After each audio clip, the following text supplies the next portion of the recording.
absolutely correct. Okay, so he also made a statement that any researcher needs to be able to look at the same thing that everybody else sees and see something else. And that was a good thing. But he also said molecules do not have to touch each other to interact. Energy can flow through the electromagnetic field. The electromagnetic field, along with water, forms the matrix of life. And that living matrix is what we're going to be dealing with. This is a book I would recommend for anyone who has any interest in this at all. It's a fabulous basics book about energy medicine. And tomorrow I'm going to be speaking in more detail about energy medicine and whether pain is subjective or objective. But I just wanted us to take a quick look right now. This is the cellular structure that has been found. We were traditionally taught, that each cell is a self-contained bag, right? And it's got a double lipoprotein kind of surrounding around it, etc.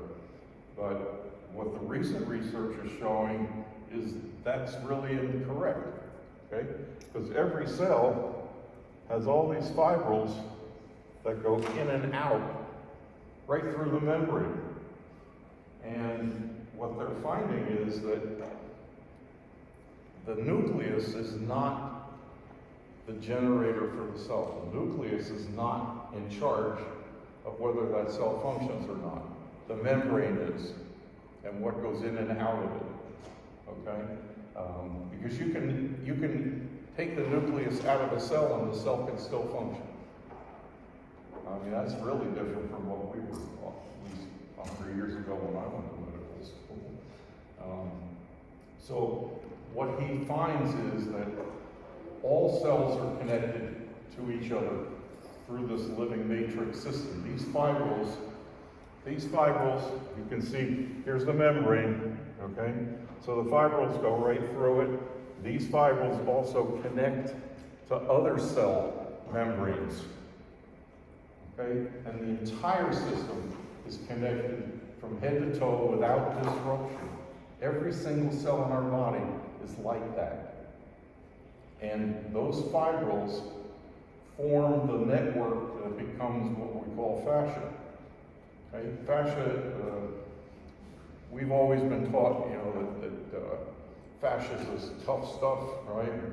And thick, and the iliotibial band is a good example of real thick fascia. That's just a minor part of what fascia is. Fascia infiltrates every single cell in our bodies, every cell, through those fibrils. That's fascia. This is actually what is becoming fascia. Okay? And it goes from head to toe. So the other thing they have found out through the research is if you pull those cells apart, they found some cells ripped open while they were pulling them apart. They ripped open, and guess what? Nothing fell out. Okay.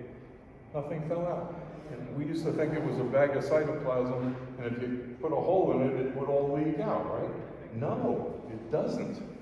Because this stuff, this fibril network is so strong that John Barnes, who is a myofascial release expert, world expert, and fascial expert, he made a statement that if we took all the bones and muscles out of our body, we could still stand up because the fascia would hold us up. And actually, Oshman says the same thing. Oshman said that the fascia and these fibrils and things are the living matrix that keeps us solid. And that's why the cells don't empty out if you rip one open. And it can still function, by the way, with a hole in it. So, the other component that's critically important is water. The living matrix cannot function without water, and every single molecule has a very thin layer of water around it. And so, if we look at the membrane, They used to think that the lipid layers were the thing that conducted energy, and that protein was an insulator. So the lipoprotein membrane was insulated, and it took the lipid part to actually transmit energy. And that's incorrect, because he said what they used to do is researchers would take a bunch of cells, put them in a blender, blend them up, take out the contents, separate the protein, dry it, and then try and put an electrical charge through it, and it was an insulator. It didn't put a charge through protein at all. But he said if you put protein in water, it's a semiconductor. So the protein is actually very important in transmitting energy through the body. Now this fascial system transmits information and energy, okay? That's how the whole thing works. So what he did to show the water importance, we know that DNA, for example, this is an example of DNA. We know DNA is a double helix, right? Okay, so it's like a spiral, and you have a length of it. Okay, imagine looking down onto the spiral, okay? That's what this picture is. We're looking down onto the DNA, and all the black stuff is water. That's how important water is to all this stuff that we're talking about. So those things, the fibrils, the fascial system, and water make up the living matrix. And we know that there's a fascial transmission for pain that's faster than the nervous system because of this system. He said this whole system functions like a crystal. And what they find is if in a crystal, each cell has a certain number of electrons, but those electrons do not stay with that cell. In a crystal, the electrons are free to be used with any other cell that needs them. And that's how the fascial system transmits energy. And he said it's almost at the speed of light. It's very fast. So this is a look at the fascial system. It's a biocentegrity system. So it's constructed the way this picture shows, in a way that it's almost like a slinky. You know how you can take a slinky and make it move and it stays together. This stuff can bend, it can be flexible, it can bend, it will hold you up, but it's flexible, so if you bend it and pull it or reshape it, it doesn't break. All right, so we're going to get into the COVID update now. With that background in mind, just keep that structure in mind, because that's how all of this stuff that we're going to talk about today it's communicated and distributed through that living matrix. So the COVID update is sponsored by the Academy of Oxidative Stress Disorders, AOSD, and they have sponsored this part of our workshop. The information, you know, I prepared some introductory remarks about COVID, and some of the experts are going to speak on that after I'm done, but I pulled out stuff like a month and a half ago, and then every day since then, and it's changing daily. There's no stuff that I thought, oh, this would be important to put on a PowerPoint. It's outdated already, and it's only a month and a half old. So everything you're going to hear about is up-to-date stuff. But keep in mind that it does change daily. So we know the pharmaceutical companies, Merck and Pfizer, are both trying to work on an oral antiviral for COVID. There was a nice article recently, about 3 days ago, about a 71-year-old man who was dying of COVID in the hospital. He had been on a ventilator, they had done everything they could for him, and his family requested that he be given ivermectin. And the hospital said absolutely not. So the family went to court, and the court said, you can't deny this man ivermectin. The hospital said, oh yes, we can. So the family then finally, they went to court 3 times, because each time the court would support their father getting this ivermectin, and the hospital wouldn't allow it. So the hospital finally agreed to give one outside doctor privilege to come in and give ivermectin to the patient while one of their hospital doctors watched him and monitored him. Okay? And that's all he was allowed to do. And the guy got better in 2 days. So they had put him on his deathbed and told the family he was going to die, there's nothing else they could do. 2 days later, he was up walking around. There's an article that shows cloth masks, because if you look around, a lot of people are wearing these cloth masks. You know, they like some have the flag on them, some have their favorite rock group on them, etc. They don't work like a surgical mask. So if somebody wants a mask that's really going to help them, they need to get those blue surgical masks, like we brought a box here today. The cloth ones are just, they do nothing. The virus goes right through them, okay? So you can't prevent yourself from shedding the virus, and you can't prevent yourself from absorbing the virus with a cloth mask. There's a lot of articles now coming out about natural immunity compared to vaccine immunity. The vaccines, I think you should probably all be aware, you know, that they're wearing off by 6 months and they're gone by 9 months. And that's why the whole booster system started. So if you're vaccinated and you're using that to protect yourself against COVID, you're going to be planning on getting a booster every 6 to 9 months, because until COVID goes away. The natural immunity, they did some studies. There was one study from London on about 700 people. There was another study from a different country, I forgot which one, on 2,000 people. And what they found is people that get COVID and recover, their antibody titers stay up, and they measure them for up to a year. They don't drop off. So the natural immunity that somebody develops if they get COVID and survive it, which is 99% of the people, they have a natural immunity that's probably better than what they're getting out of the vaccines.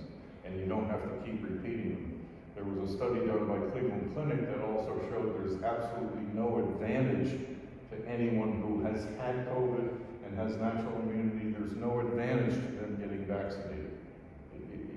It's going to produce the same antibodies, but they already have enough of them. So that's a big thing happening now, and I think the politicians are finally recognizing that they have to let the information out about this natural immunity. And right now, you know, the economic impact of COVID, we have an inflation that's at a 30-year high. And that's the result of what's happened to the whole world as a result of COVID. So we're going to deal with that. Neuropathic pain, we're going to look at the fact that we know neuropathic pain is often ineffective in terms of trying to treat it with medication. Sometimes it works, sometimes it doesn't. So we need newer approaches, and we're going to discuss some of them today, including capsaicin and photodynamic therapy. And then Dr. Finn's going to talk to us about medical marijuana, and this is a topic, well, you'll hear it from Dr. Finn, but this is a topic that Dr. Finn has written a book about it, and had a bunch of authors contribute, but it's all based on data that is showing up about medical marijuana versus somebody's emotional reaction because they tried it and it worked or it didn't work, etc. Because that's what tends to get onto the media more than the data. So Dr. Finn's going to give us a good lesson in that. The goal that we were assigned by the Education Committee for this year's meeting is to discuss things that people can go home Monday morning and start instituting. So we want to have what we're going to talk about today with the demonstrations we're going to do later. We're going to show things that work for energy medicine that you can go home Monday morning and and start prescribing if you're interested in it for your patients. Okay, so that's what I wanted to do for the introduction, and now I'm going to ask Dr. Halasa to come up and do his presentation. He's going to how to get rid of this. You got your jump. There we go. Very good. Close that, and then I gotta take this out. All right. Um, Showing our age. Dr. Halasa is what Dr. Sendiorgi calls a researcher.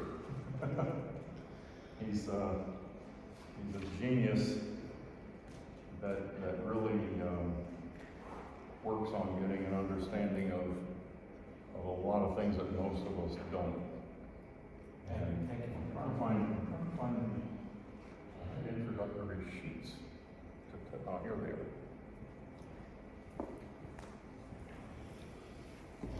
I met Dr. Halasa in Germany. I don't know if you Holy have a cow. copy, but Must be 5 or 6 years ago. is there a clicker thing for this, or do you just use the down arrow? Yeah, they just use it down, down or up. Yeah, down. Okay. So yeah, so you got to press that. Yeah. Dr. Halasa and I met probably 5 years ago, maybe more, in Germany.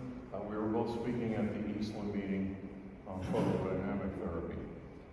But he was trained in Tripoli University in medical science in Tripoli, Libya. He did a residency in surgery, pediatrics, OB/GYN, internal medicine, forensic and family and community medicine at Tripoli Medical Center. He was licensed to practice in the U.S. in 2006. He's registered with the UK General Medical Council, the Medical Council of Canada. He's a board member and faculty of the Academy of Stem Cell Physicians and board member and faculty of the American Osteopathic Society of Rheumatological Diseases, as well as the Academy of Oxidative Stress Disorders. Dr. Halasa is actually the founding father of the AOSD. He founded and is the medical consultant and clinical director of research and development of the Chronic Diseases Prevention and Management Centers of Nitro Medicine. So Dr. Halasa, welcome. Thank you. Thank you very much, Dr. Albert Gray.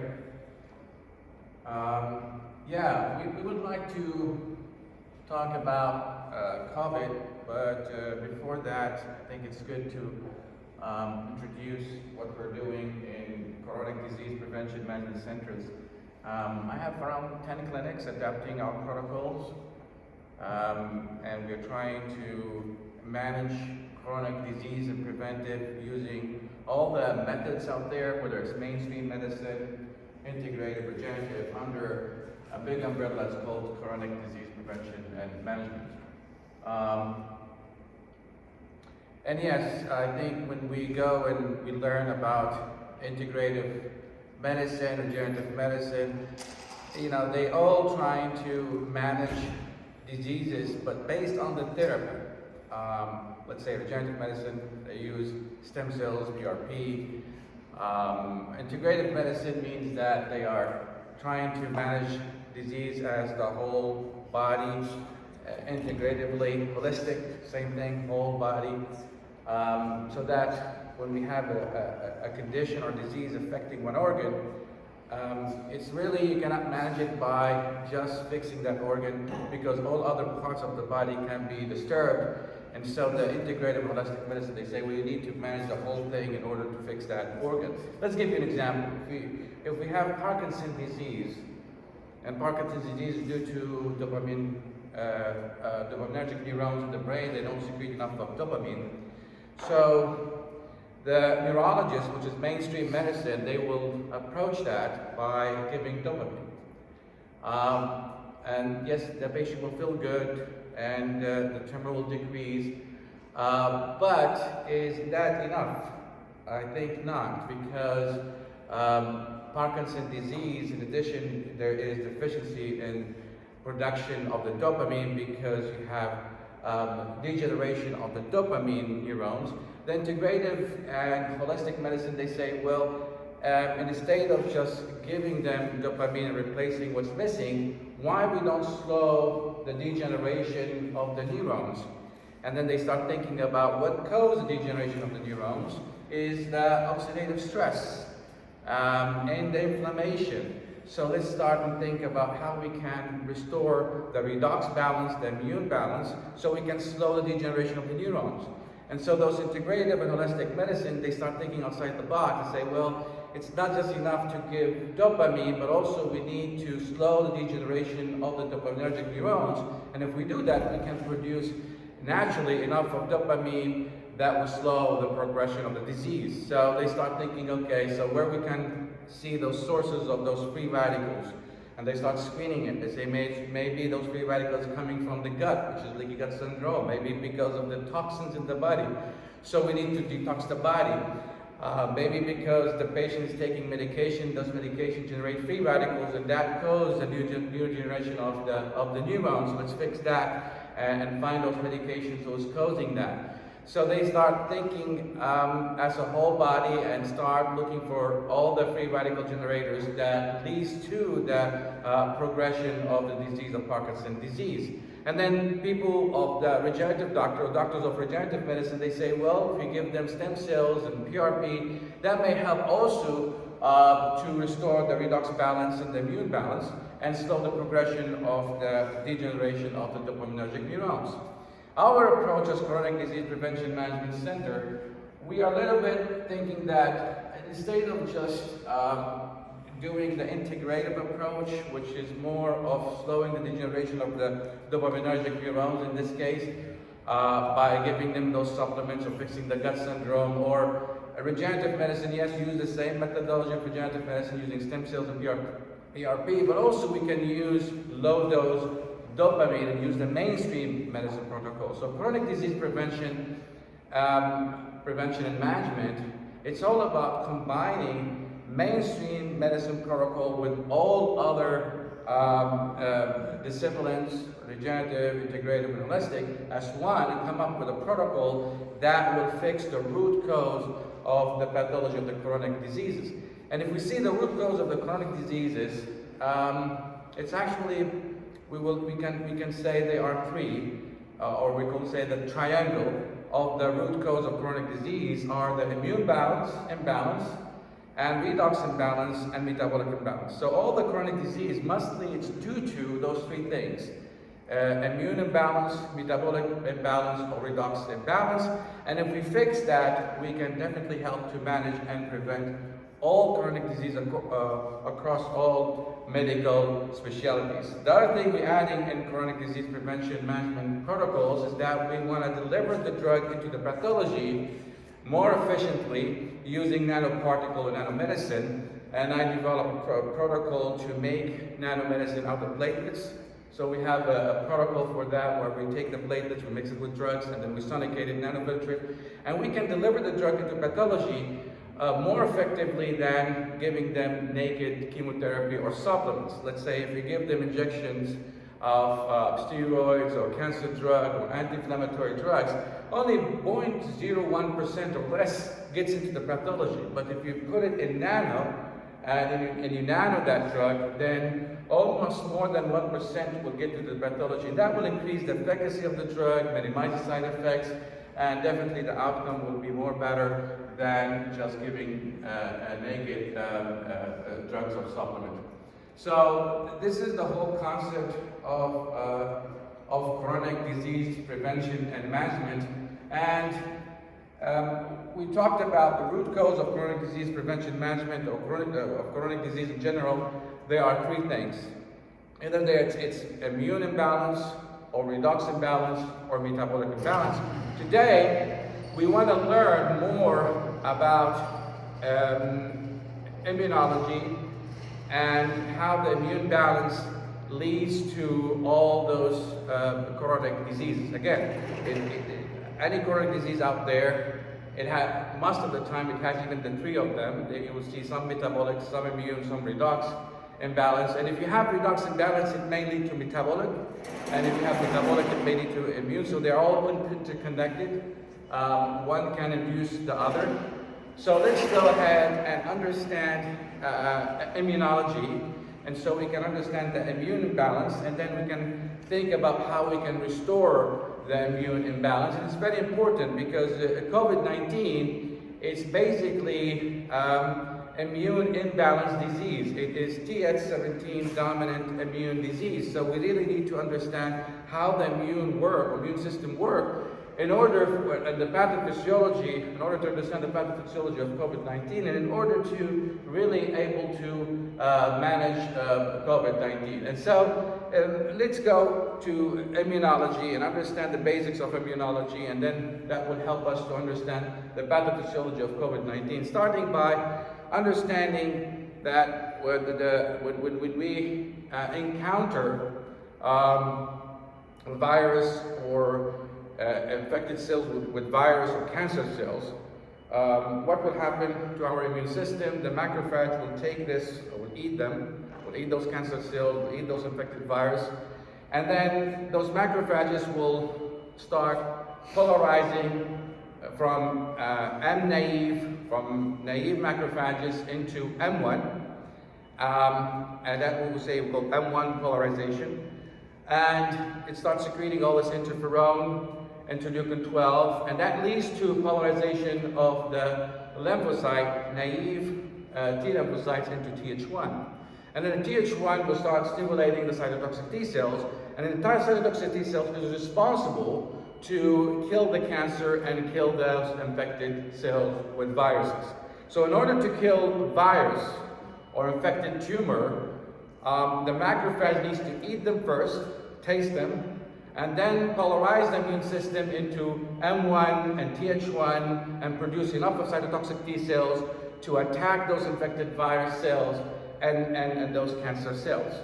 So this is the direction of the immune system when the macrophages, or when our body faces viruses and cancer.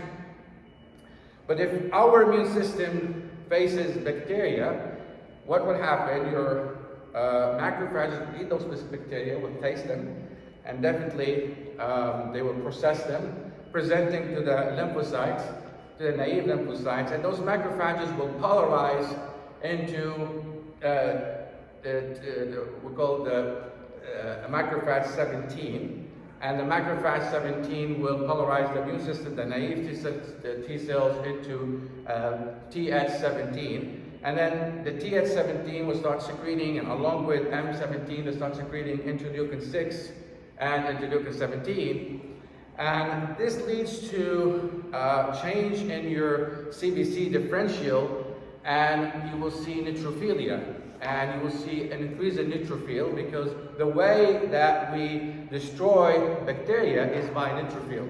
So the immune will polarize into Th17, M17, and all those cytokines will help to differentiate your CBC into neutrophils, and yes, you will see some antibodies or plasma cells producing antibodies, IgG, and then the IgG and neutrophils will attack the bacteria and eat them and destroy them and eliminate them. So when we're facing bacteria, your immune system polarizes into Th17, M17, and that's the way that your immune system can fight the bacteria.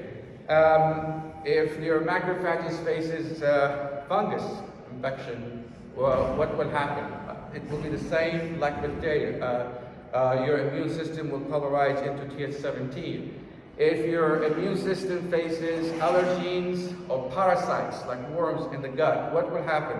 Your macrophages will eat those parasites, debris, or will take those allergens and polarize into M2, and then M2 starts secreting all those cytokines, which is interleukin 4, and polarize the naive T cells into Th2, and then the Th2 will stimulate the B cells to produce antibodies, which is immunoglobulin E, and that's the way your immune system will respond to allergens or the parasites, and then those parasites will be attacked by immunoglobulin E, and then what would happen also, your CBC, your white blood cells will differentiate, and they will become more of eosinophil and basophil, and now immunoglobulin E, along with eosinophil, basophil, they will start attacking and destroying those parasites. So, responding to allergic or parasite, your immune system polarizes into Th2 and produce immunoglobulin E as a way to defend your body against those invaders. Okay, so what about your self-antigens? Of course, we need tolerance to self-antigen. We need the immune system to recognize our self-antigen as self and not attacking it. So when your macrophages eat your own self-antigen, attacks your own cells and start processing it, tasting it, processing it, and presenting it to the lymphocytes, what will happen? Your lymphocyte will differentiate to the Tregs, secretes interleukin 10, and this will lead to what we call immune tolerance, because your immune system, or your T naive, will end up into Tregs. And what will happen to those cytokines, the interleukin 10? They will inhibit all those effectors, all those Th effectors. They will inhibit the Th17, Th2, and Th1, preventing your immune system from attacking your self-antigen. So they are responsible for the immune regulation. So this is very important concept. As you see here, your immune system is responsible to differentiate your white blood cells in which direction they're going to be. If you are attacked by virus or you have cancer, the immune system will polarize into Th1 and cytotoxic T cells. If you've been attacked by bacteria or fungus, your immune system will polarize into Th17. And what will happen to those white blood cells? It will also differentiate into neutrophils. So if you see here, your immune system controls the CBC differential. So that's the reason when we are trying to know or screen which the body is being infected or how your immune system is imbalanced, which direction, we ask for CBC differential. Because if I see neutrophilia, then we think, oh, this could be bacterial or fungus infection. If I see lymphocytosis, oh, this could be cancer or viral infection. And so if I see allergy, then we will see what eosinophilia and basophilia in the white blood cells. So your white blood cell differentiation here is being controlled by your immune system polarization, and immune system polarization is being controlled by what foreign antigen the macrophage is eating. Is it eating bacteria or cancer, or they are eating allergen or parasites? And that leads to deter your CBC differentiation and the polarization of the immune system. Now, this is very important to understand how your immune imbalance and how your immune response to diseases, and how the immune imbalance leads to all those chronic inflammation and autoimmune diseases. This is very important diagram here that shows how your immune is polarized and which direction. As you see here, if the macrophages faces viruses or cancer, your immune will polarize into Th1, and then you have cytotoxic T cells, and the cytotoxic T cells will attack those cancer and those virally infected cells. So if you have COVID-19, what do you expect? What polarization will be? Patients be infected with COVID virus. What will your immune system supposed to be polarized? Well, if it's virus, and your cells be infected with virus, normally that immune system, your macrophages, when they eat those infected cells with viruses, with COVID viruses, according to what we understand now, it's supposed to be polarized into Th1 and cytotoxic T cells, and then the cytotoxic T cells will kill those infected cells of those viruses. But that's not the case in COVID. It's a little bit strange about COVID, different from all those other viruses. Other viruses, yes, most of the time if you have flu viruses, it will differentiate, we'll see lymphocytosis, but I don't know if somebody here is doing any treatment of COVID or diagnosing COVID, you will see neutrophilia, all right, in a state of lymphocytosis. And that's a little bit strange. This is virus. You're supposed to be moving to Th1, M1, and producing cytotoxic T cells. But what happened is this virus is fooling the immune system, and we're going to learn that in the coming slides, because of the spike protein blocking the ACE2 receptor, causing overactive angiotensin 2 type 1 receptor, which you're going to see that in slides and animation. And that leads to signaling differentiation of the immune system into Th17 and neutrophilia. So if you see the CBC of patients with COVID, you will see they have high neutrophils and instead of supposed to have high lymphocytes. Right? And we're going to learn that how that happened in the coming slides. The immune polarization is all about what the macrophages eat, and then it polarizes it either to Th1 or Th2 or Th17 or Treg. But we find out that sometimes if patient has, for example, cancer, you will expect that the immune system will polarize to Th1 and cytotoxic T cells, and that's right. But cancer is very they're able to change their microenvironment, and they start secreting chemicals and cytokines that leads to polarization of the immune system away from Th1 to evade the immune system. And we're going to learn that. So we will see that it's very important to learn that the tumor microenvironments can fool the immune system and secrete chemicals and make the polarization to be away from Th1, and that leads to the cancer to grow and evade the immune system. So let's go ahead and see the difference between flu infection and COVID-19. What's the difference between them, and how the immune system polarized differently in the coming slides that we're going to see here. And we need it in the form of animation, so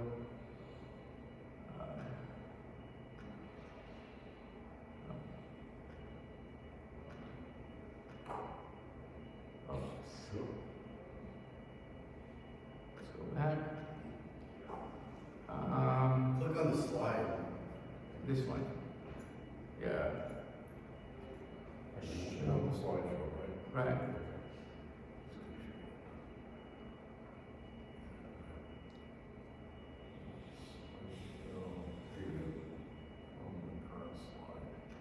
Okay. No, There you go. All right. Good. So let's see here. If we have a flu virus, not COVID, which is also coronaviruses, but they don't have the spike receptor. We think that the spike receptor is being engineered in the lab and they're being introduced to those coronaviruses. But the flu virus receptors does not attack any significant receptor. It's just a receptor that's on the epithelium that lines your respiratory tract. And so there's no gain of function here for those receptors that the spike of the regular flu virus attacking to. So they don't attach to a functional receptor like COVID-19. And so this flu virus, when you get infected with it, what will happen? They will attach to the receptor. It's not that significant. This is 50 days in your body. And then what will happen? You have endocytosis, as you see it here. Okay? Alright? And what would happen? Definitely those viruses will start inducing inflammation because of this destruction, right? Pro-inflammatory cytokines will be released. And then what will happen here when you have inflammation? When those viruses attacking those epithelium, you would have inflammation, right? And you have all the cytokines. And those cytokines, they will stimulate the Renin-Angiotensin System. So you would have renin being produced from the kidney, and then convert the angiotensinogen into angiotensin, and then angiotensin will convert into angiotensin 1, right? Remember that in the liver, and then angiotensin 1 will convert in the kidney into angiotensin 2, right? Alright? And then part of your immune response is activation of the renin-angiotensin system. So renin-angiotensin system is not just controlling your blood pressure, it also regulates your immune system, and we're going to learn that. Okay? So when you get infected, your renin-angiotensin activates, as you see here, and then you would have a lot of angiotensin 2. And then what would happen to this angiotensin 2? They will react with the angiotensin 2 type 1 receptor, right? And the angiotensin 2 type 1 receptor will be activated, as you see it here. And angiotensin 2 type 1 receptor, when it's being activated, it blocks angiotensin converting enzyme 2. Right? So, in angiotensin system, there is two arms.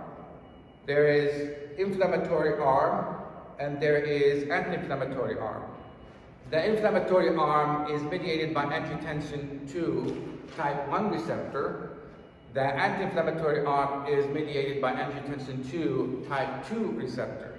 So during the inflammation and your body wants to fight the infection, you need to, or the body will start activating the inflammatory arm of the angiotensin system, right? And that leads to the inflammation that you need to destroy the virus. And then after that, it will switch into the anti-inflammatory arm of the renin-angiotensin system, which is mediated by angiotensin 2 type 2 receptor, and that leads to the healing. So any injury, you start with inflammation and then you switch into healing. So in the first phase, the angiotensin 2 will combine with angiotensin 2 type 1 receptor, and during inflammation and when the virus is attacking, what would happen to angiotensin 2 type 1 receptor? It starts overexpressing and the number will increase. So the response here will be through angiotensin type 1 receptor, as you see it here. You see it show it here? Okay? So, and what will happen to angiotensin 2 type 2 receptor? It will be blocked because ACE2 receptor here, you see here, will be blocked. And we will have the inflammatory arm of angiotensin system is active, as you see it here. And what would happen here? When you have angiotensin type 1 is active, they start signaling and activating all the enzyme that leads to inflammation, like NOx enzyme, generating free radicals and causing the inflammation that we need. Alright? And then what would happen here? Then after inflammation and destruction, then you need what? The angiotensin system will start switching into a healing process by activating the ACE2, because angiotensin will start reacting with the anti-inflammatory arm, which is mediated by ACE2 and angiotensin 2 type 2 receptor. Okay, so we start with inflammation here. Okay, and we destroy the virus, and then what would happen here as we are increasing those free radicals and causing inflammation, destroying the virus? Those, in the process, we will also increase the expression of nitric oxide. And then when nitric oxide is being start producing, they start activating the expression of the anti-inflammatory arm of the renin-angiotensin system here, so you can switch from inflammation destruction into the healing, right? And then what will happen here? The angiotensin 2 will start reacting with angiotensin 2 type 2 receptor, which is the anti-inflammatory arm of the renin-angiotensin, and you will start having the healing process, right? As you see it here. And what will happen to the angiotensin?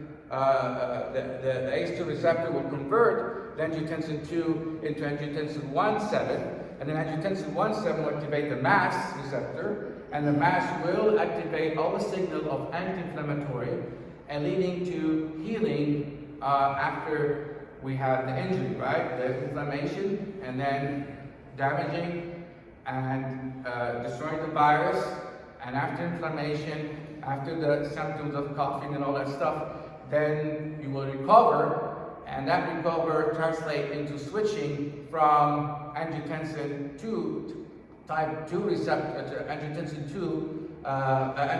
2 type 1 receptor into angiotensin 2 type 2 receptor, as seen here. Alright? Alright, so now we switch from inflammation into healing, as you see it here. Okay? So, as you see here, the Renin-Angiotensin System is responsible to regulate the inflammation and the healing process that will take place when you are infected with a virus. And what will be the polarization of the immune system here when you activate the angiotensin 2 type 1 receptor? You will see that you will have Th1 and Th17, so you have neutrophilia, you will have high neutrophilia, you will have lymphocytosis, especially the lymphocytosis, which is represented as Th1, which will help to destroy those infected virus with the flu, right? But what would happen when we have COVID virus? It's a little bit different. The COVID virus, it's being designed in the lab, and they have a spike receptor, and this spike receptor will inhibit the ACE2 receptor, as you see here.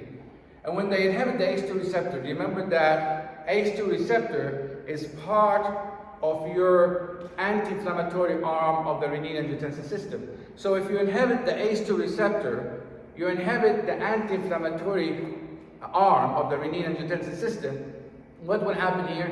You would have overactive of the inflammatory arm of the renin-angiotensin system, which is mediated by angiotensin 2 type 1 receptor. So if you see here that when the virus, yes, the COVID-19 spike and the virus will attack the ACE2 receptor, and then you would have the endocytosis here, and the cells start replicating, and then you have all this inflammation, activating of the renin-angiotensin system. The problem with this virus, it's going to block the ACE2 receptor, which will inhibit the anti-inflammatory arm of the renin-angiotensin system, leading to overactivation of the inflammatory arm of the renin-angiotensin system, which is mediated by angiotensin 2 type 1 receptor. And think about it that if you have, yes? What you're describing is that what they've been calling the bradykinin storm? Yes, so basically, once you block the ACE2 receptor, ACE2 receptor is part of the anti-inflammatory arm of the renin-angiotensin system. So you block this. So what will happen to the inflammatory arm of the renin-angiotensin system, which is mediated by angiotensin 2 type 1 receptor? They will be overactive. And when this is overactive, they start signaling all the inflammation and leading to the cytokine storm. Yeah, and what I read is one of the unique things about COVID is when it gets that bradykinin storm going. Right. In the lung, it forms hyaluronic acid. Right. Okay, and that's why we don't have a typical pneumonia from COVID. Right. But they said it's like trying to breathe through jello when the hyaluronic acid starts coating all the cells. Right, and we're going to learn that from here, that when the ACE2 is being blocked by the spike, which is the anti-inflammatory arm of the renin-angiotensin system, because you have 2 receptors, right? Angiotensin 2 has 2 receptors, either combining with angiotensin 2 type 1 receptor and produce inflammation, or combined with ACE2, and ACE2, it will activate the angiotensin 2 type 2 receptor and produce the anti-inflammatory, right? So if you block the anti-inflammatory arm, you block the ACE, you block the angiotensin 2 type 2 receptor signaling, right? So there's no antioxidant, no anti-inflammatory, nothing there because you block it. Then this will be overactive. Angiotensin 2 will be activating the inflammatory arm of the angiotensin continuum, which we needed in the beginning because we needed to destroy the virus and cause the injury and cause the inflammation. So we need this protection. But if it's overactive because you block this system, this anti-inflammatory to counteract, then you cannot switch into the healing anymore. So think about, you have a receptor signaling, which is angiotensin 2 type 1 receptor is overactive, signaling your immune system to release all this and activate all the cytokines, especially interleukin 6. Why? Because angiotensin 2 type 1 receptor will activate the immune system to be moving into Th17, the polarization we talked about, which produces interleukin 6 and interleukin 7, and polarize your CBC into neutrophilia in a state of lymphocytosis.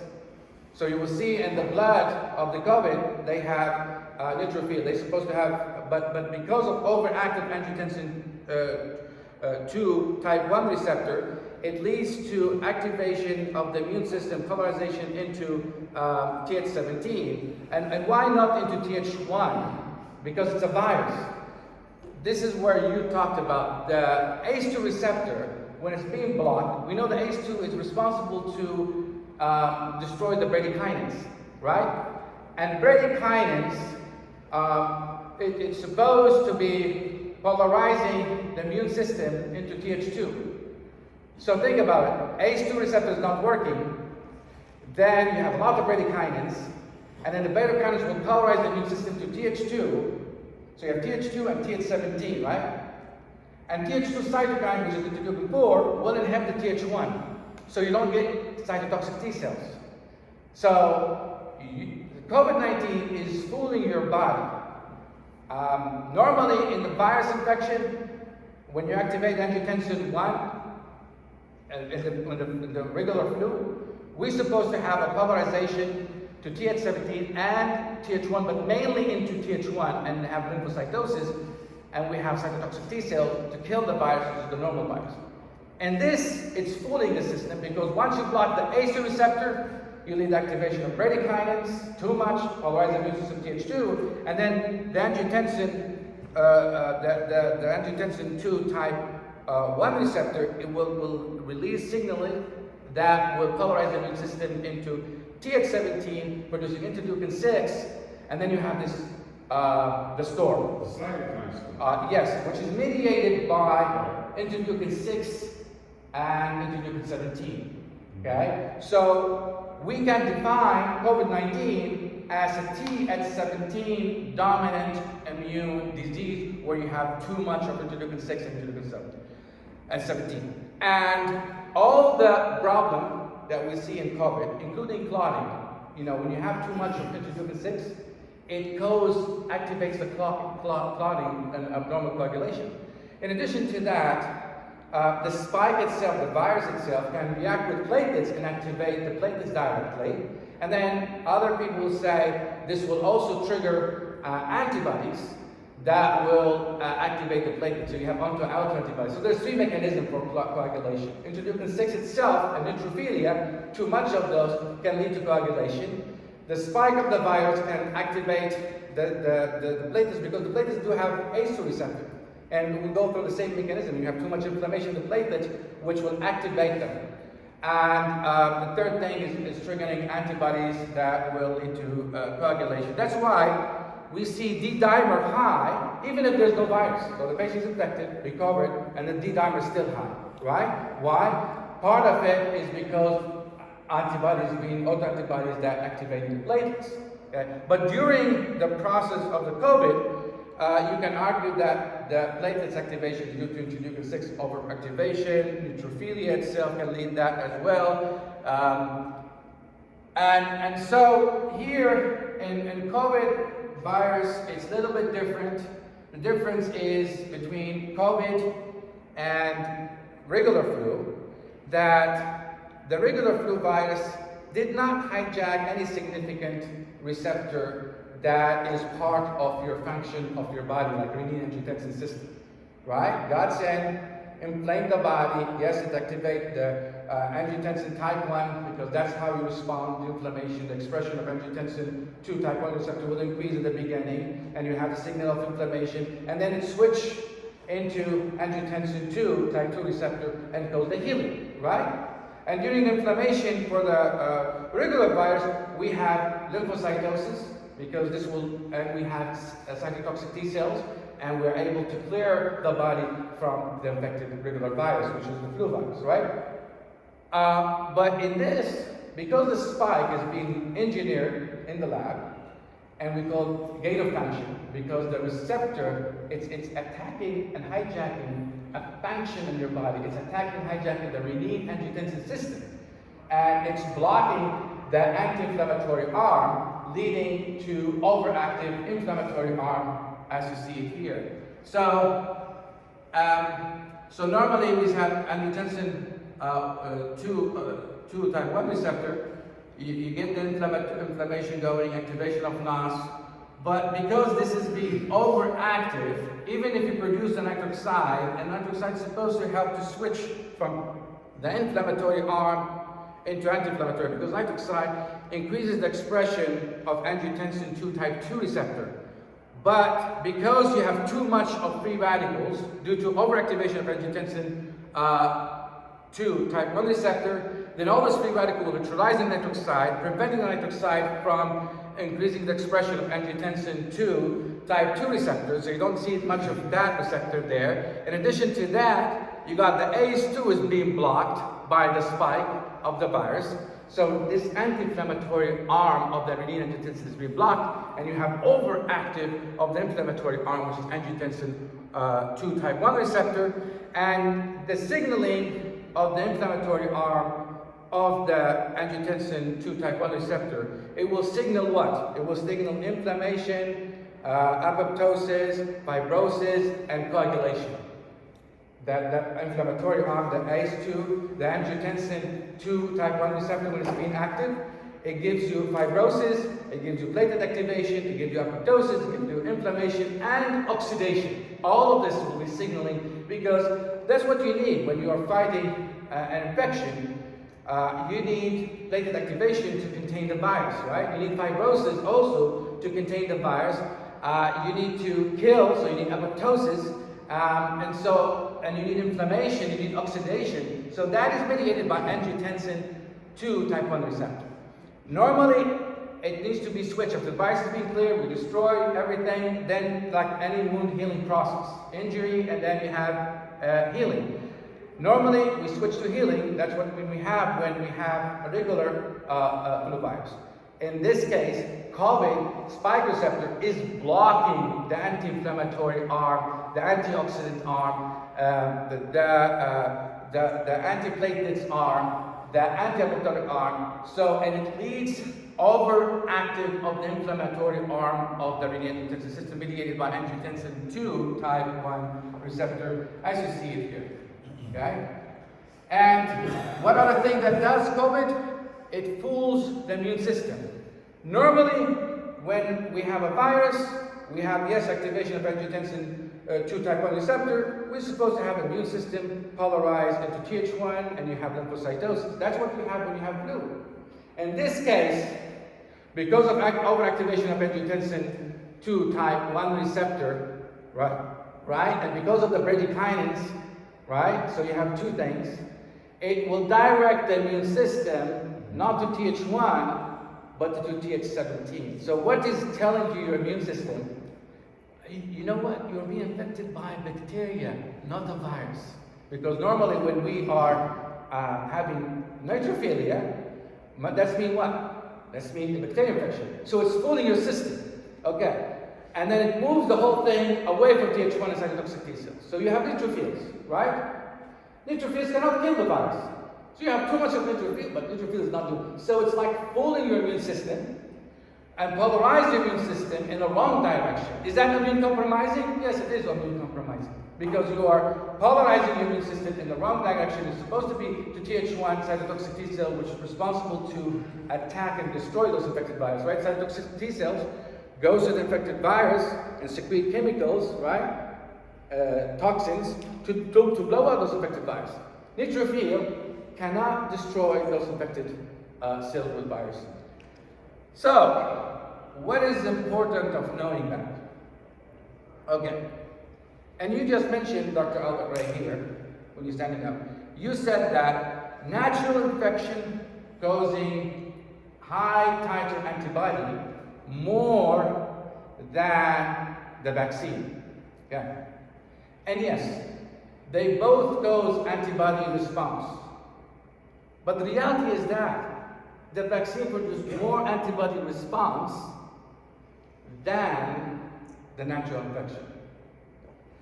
But does that mean the vaccine is more effective than natural infection in stimulating the immune system? No.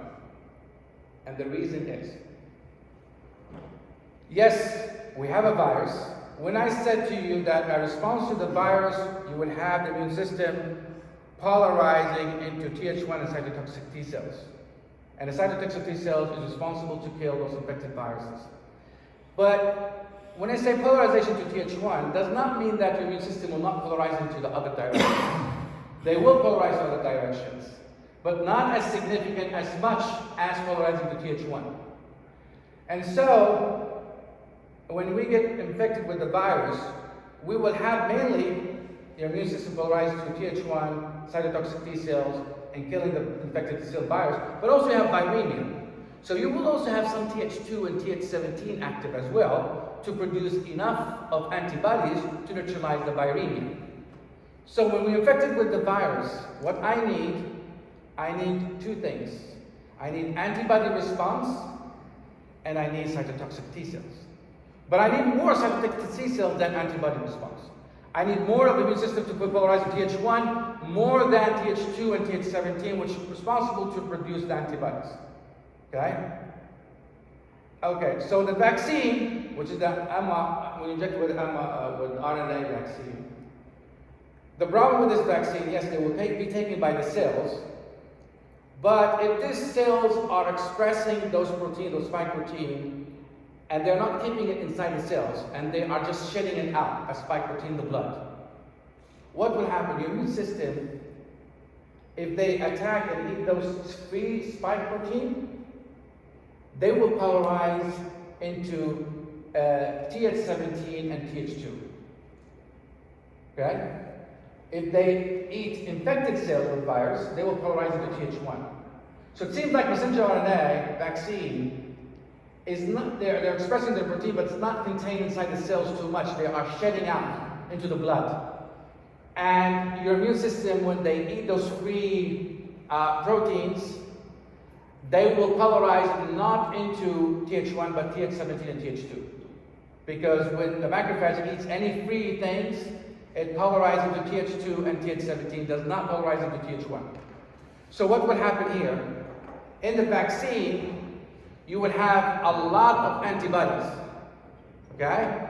But you don't have cytotoxic T cells. So the titer of antibodies is high, and you have a lot of plasma cells and B cells.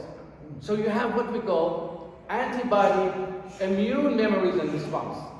Remember that in the diaphragm, if you have too much of B cells and Th2 cytokines, including interleukin 4, then what will happen? It will suppress the cytotoxic T cells. So what does that mean? The vaccine gives you a high titer of antibodies, yes, but too much of antibodies is not good, because too much of Th2, there's interleukin 4 that's being secreted, will inhibit the Th1. So you don't produce much of cytotoxic T cells. So your vaccine gives you antibody is higher and even higher than natural infection, but natural infection, it gives you more of cytotoxic T cells memories than the vaccine. So it gives you more balanced immune system than the vaccine. And more persistent immunity. You can argue the persistent, but very important to argue that it engages the cytotoxic T cells more than the vaccine. So think about it. This is another thinking. If you have a vaccine producing antibodies and too much of B cells, and those antibodies are neutralizing viremia, which is good with the blood, but of course you will not have immunoglobulin A, so you cannot neutralize the virus in your mucous membrane. So that means those people, they can still transfer the infection, okay? The other thing is that because those vaccines, they produce too much of antibodies and cytotoxic T cells, then the virus is having fun replicating inside the cells, and changing and become new variants and emerging new variants.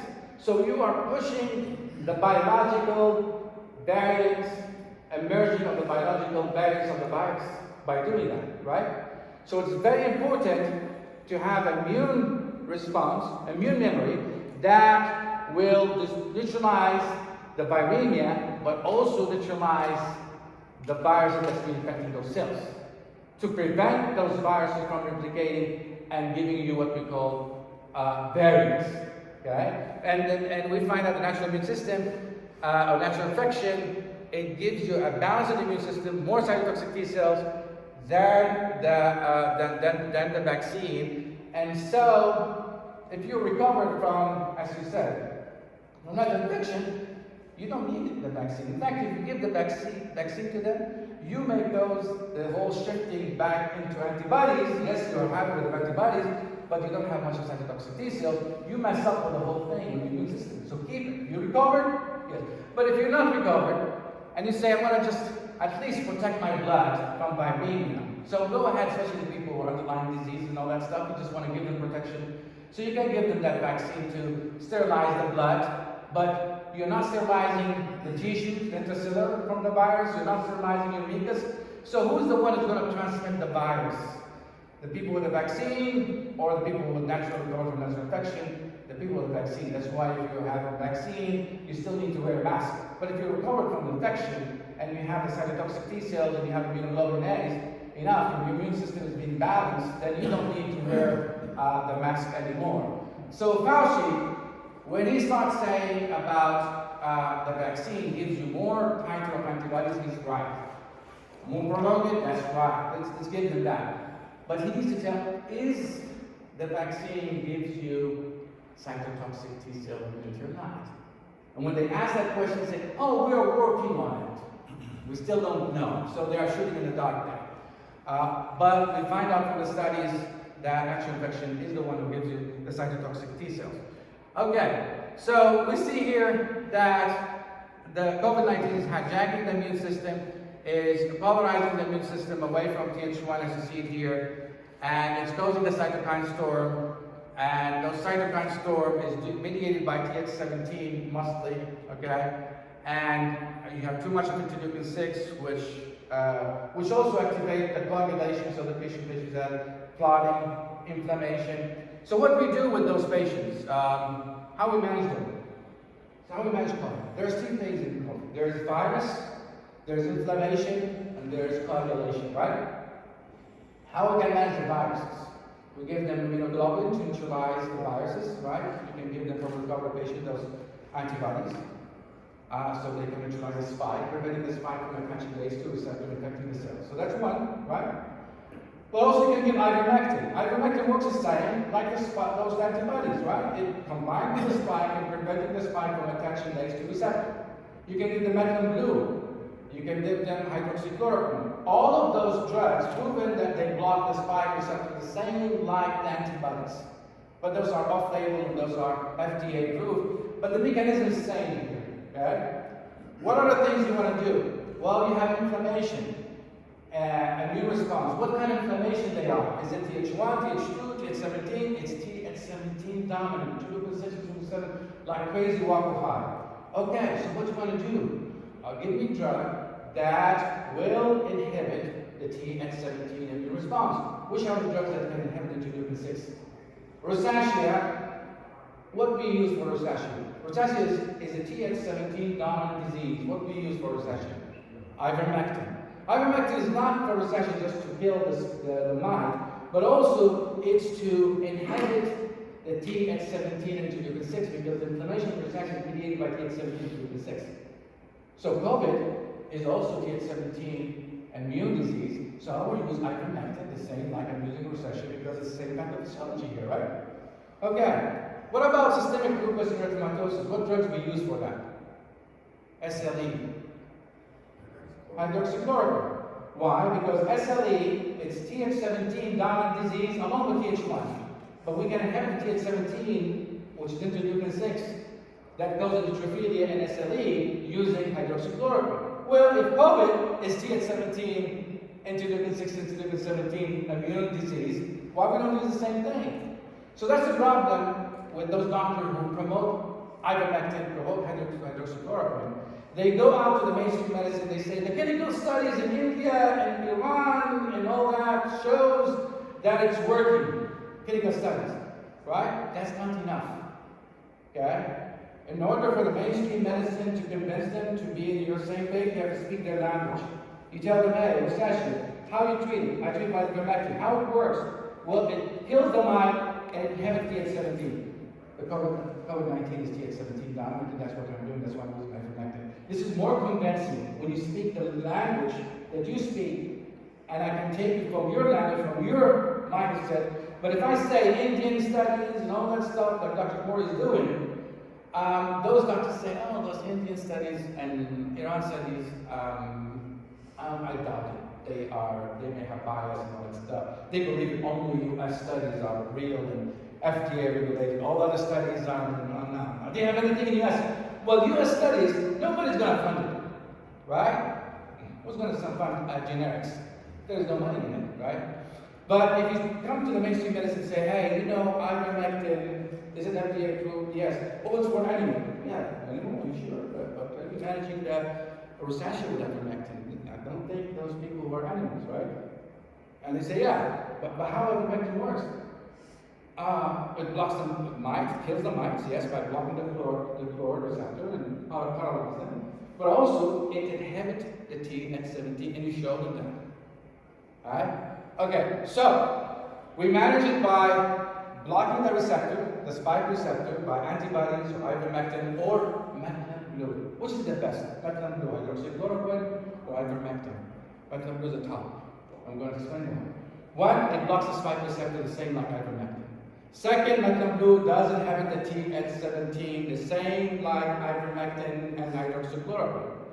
Third, the methylene blue also helps to, because you have too much free radicals, you saw that you have too much peroxynitrates, which will oxidize your mitochondria, right? And oxidize the iron and block those mitochondria. What will happen if you block the mitochondria?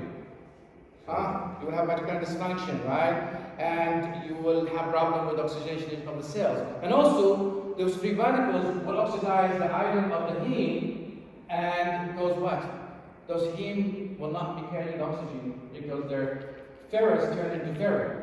Methylene blue helps to restore that.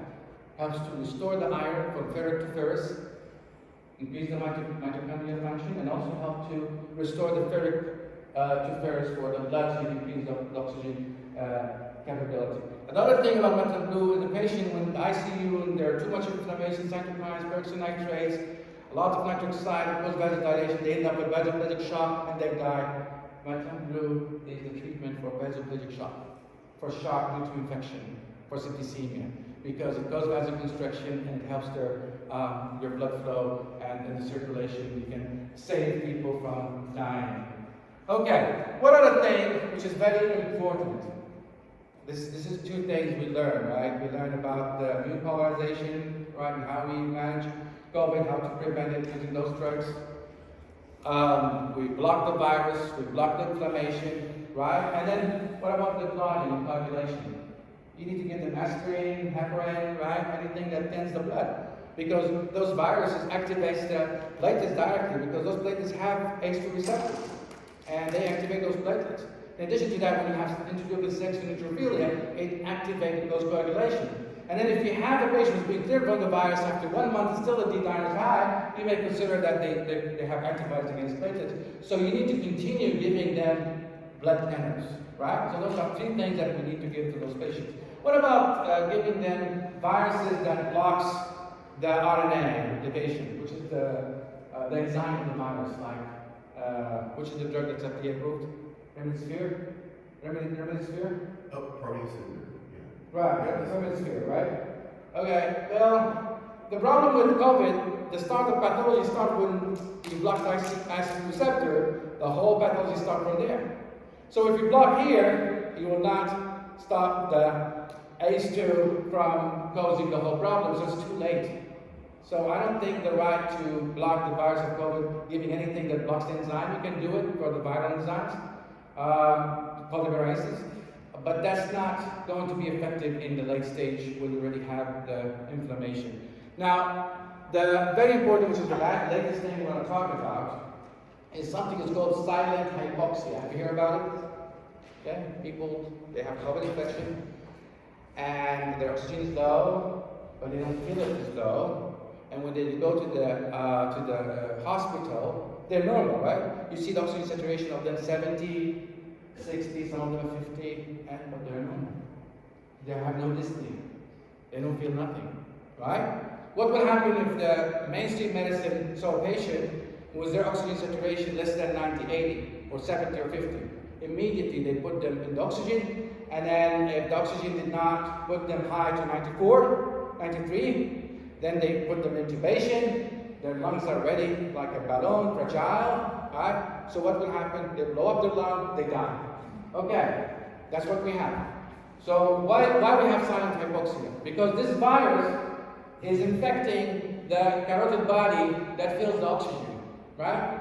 And makes you not feel the oxygen, gives you no response for dyspnea. Does not give you something because it blocks the sensation of oxygen. Same like it blocks the sensation of the smell and taste, it blocks the sensation for the oxygen. Okay? And so, what we need methylene blue. The reason why, because methylene blue is better than ivermectin. It penetrates the blood-brain barrier, and it helps to neutralize those viruses that's getting into the brain, and helps to act inside the brain and central nervous system. So that's the reason I prefer methylene blue over others. Okay, and you give them oxygen only. You don't put them in intubation, early intubation. Even if it goes to 80, don't worry. But in here, they're managing COVID-19 pneumonia as any other pneumonia. They're managing silent pneumonia as reactive pneumonia, and that's wrong. Because reactive pneumonia, yes, if they are less than 93 and you cannot maintain with normal oxygen flow, then you put them with early intubation. Go ahead and intubate those reactive pneumonia because they're distant and they get tired and they cannot make it, right? But in COVID, because it's silent pneumonia, don't use the same protocol.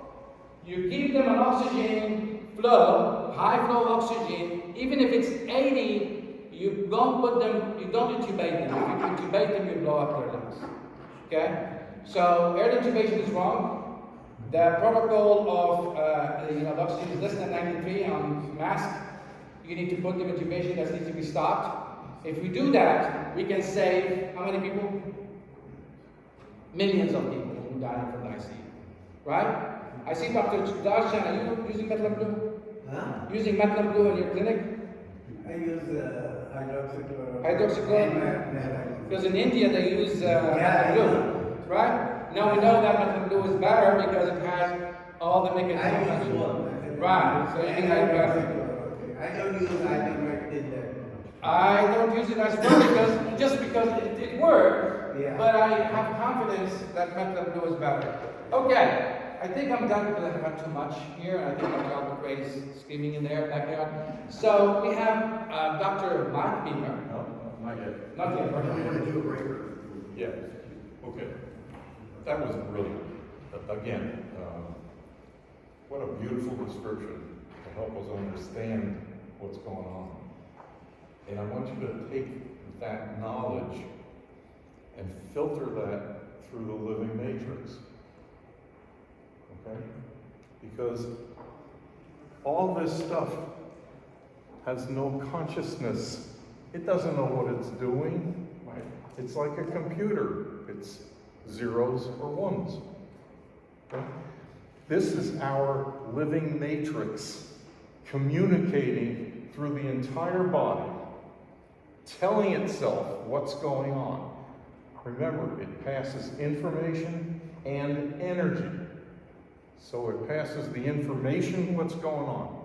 That's why, as you said, you can start with that bradykinin storm in the lungs. You can develop a cytokine storm secondary to that.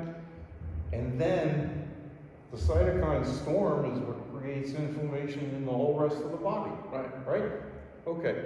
Because the living matrix sent the information all over every cell of our body.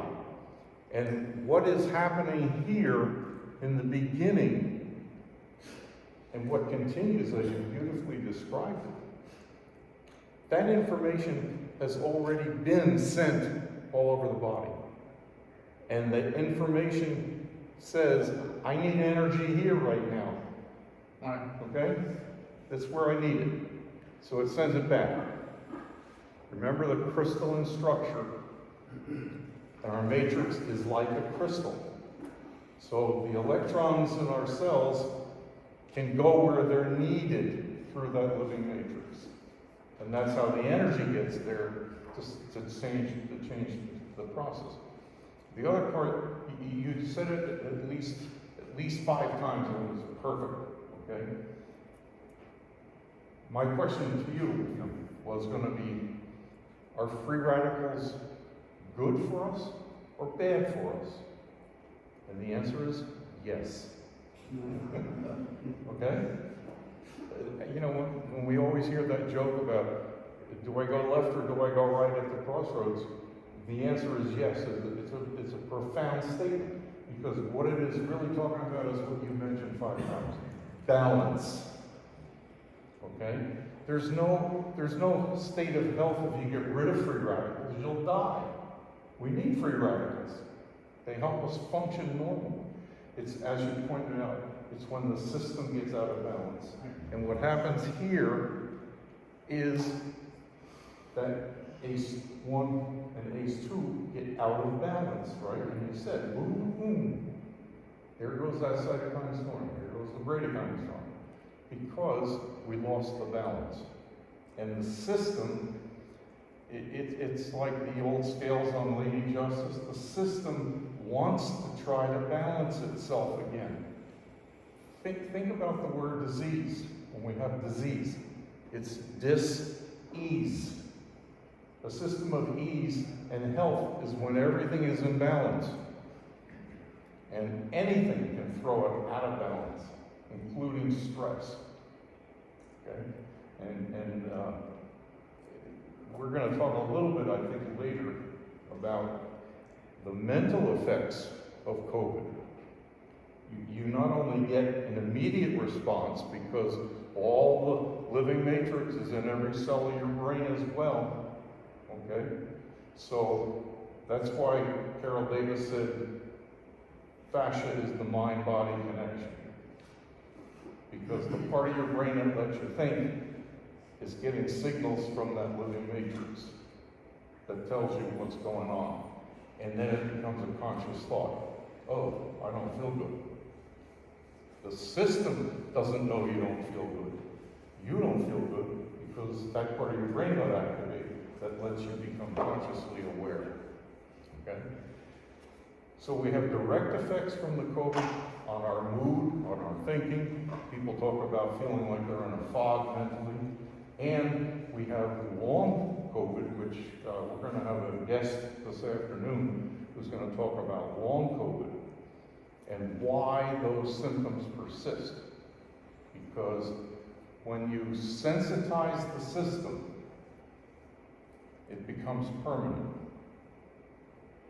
Okay? It changes the whole, just like the ACE1 and 2s stay out of balance. When you sensitize our brain and our spinal cord, it causes a change in the genetic expression that's going on within those cells. When that genetic expression changes, it's like switching radio stations. Once you switch to a different radio station, your radio keeps playing that station, whether you want it to or not, unless you change it again. And that's what happens. That's what long COVID is. Long COVID is the result of sensitization of the system by the persistence of COVID that went on either very intensely for a short time or dragging out. And you hear people that have been in a hospital for 3 months on a ventilator and then they finally get better. Okay? Their system is totally sensitized. And that's why so many of them report later, I still don't feel like myself again. I'm different. We're going to do a case study this afternoon that will demonstrate that. So that was brilliant. Thank you so much. Excellent material. Okay, we're going to take a 20-minute break now, And then Mr. Beamer is going to come back and talk with us about the pharmacology